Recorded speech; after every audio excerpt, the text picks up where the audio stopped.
Conflict happening thousands of miles away, it can actually make your morning coffee more expensive. So how does that even happen? Well, in this explainer, we're going to follow the money. We're going to track the economic shockwaves all the way from the front lines right to your front pocket. I mean, it sounds like a massive leap, doesn't it? How can a tank on some distant battlefield have anything to do with your grocery bill? But believe it or not, there's a direct line, and today we're going to trace it. We'll show you exactly how these huge geopolitical events create a ripple effect that, well, it changes the price of pretty much everything you buy. So the first domino to fall in this whole chain reaction, it was energy. The second the conflict kicked off, a massive shockwave hit the global markets, and oil. Oil was right at the epicenter of it all. And instantly, you just saw panic set in. All of a sudden, these absolutely critical oil supply routes, they just seized up. The International Energy Agency even called it one of the largest potential disruptions ever. And look, this wasn't just some local issue. The fear of shortages, it sparked panic buying all over the globe. I mean, you were seeing scenes just like this, these massive long lines for fuel, everywhere from Cambodia all the way to Chile. Okay, so to really get a grip on the scale of this shock, let's set a baseline. Before all this happened, a barrel of crude oil was trading at a pretty stable $70. That was the normal price the global economy had gotten used to. And then, boom, the market reacted. In just a few weeks, that price skyrocketed to over $108 a barrel. Now, a jump that steep, that fast, it doesn't just stay in the financial pages. No way. It sends a tidal wave through every single economy on the planet.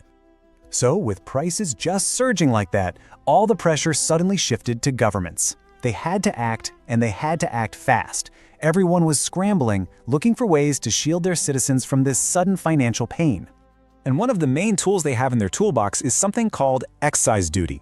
It's a bit of a technical term, but really, just think of it as a specific tax on fuel.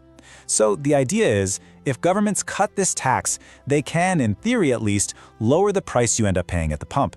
And what's interesting is we saw this tool get used in different ways around the world. So you had Ireland, for example, announcing a temporary cut, 20 cents off diesel, 15 off petrol. Then you had India taking a pretty similar approach, slashing its duty by 10 rupees per liter. But, and this is the key part, the reasons they did it were actually very, very different. Yeah, and this is the really crucial point. Not all tax cuts are created equal. See, in India, the state-owned oil companies were already taking these massive losses just to keep prices from totally exploding. So that tax cut, it wasn't really about giving consumers a discount. It was more like a desperate defensive move to stop an even worse price surge from happening. But here's the thing. Even with governments trying their best to soften the blow, those higher costs, they have a way of finding you. This is what we can call the surcharge effect. It's a pretty predictable chain reaction when you break it down. First, oil gets more expensive, right? That means the trucks, the ships, the planes that move everything suddenly cost way more to run. So to cover that, they add what's called a fuel surcharge to their bills. And that new, higher bill, it lands on the desk of your local cafe, your grocery store, your favorite online shop, and they have no choice but to pass that cost directly on to, you guessed it, you. And listen, this isn't just some textbook theory. Check out this quote from a retailer in Australia talking about a super basic product, bread. They got hit with a 9% fuel surcharge from their supplier. That cost has to go somewhere, and it ends up on the price tag you see in the aisle. This whole environment has also given birth to a new and pretty cynical economic term, excuseflation.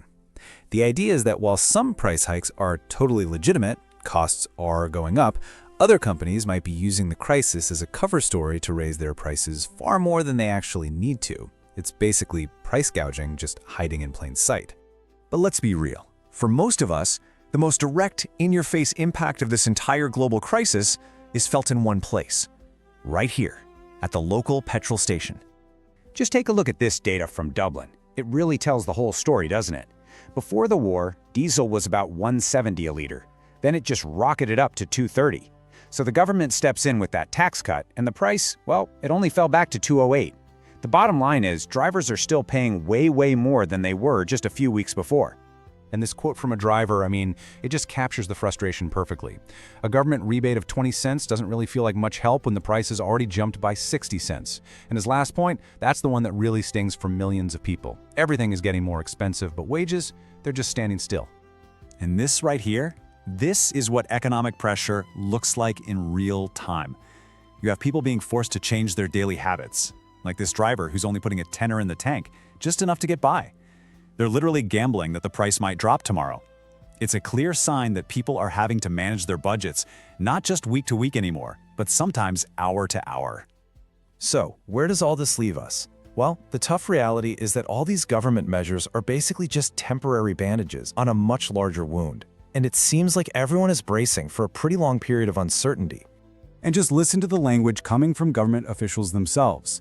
When they say they need to keep their powder dry, that is a stark admission.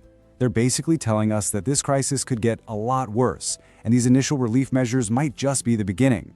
They're holding resources back because they think there's a bigger storm on the horizon. And that brings us to the final, and I think most critical question. Look, these relief measures are costing governments billions of dollars, but are they actually solving the problem, or are they just kicking a much bigger financial can down a very, very uncertain road? And that's a question that for now has no easy answer.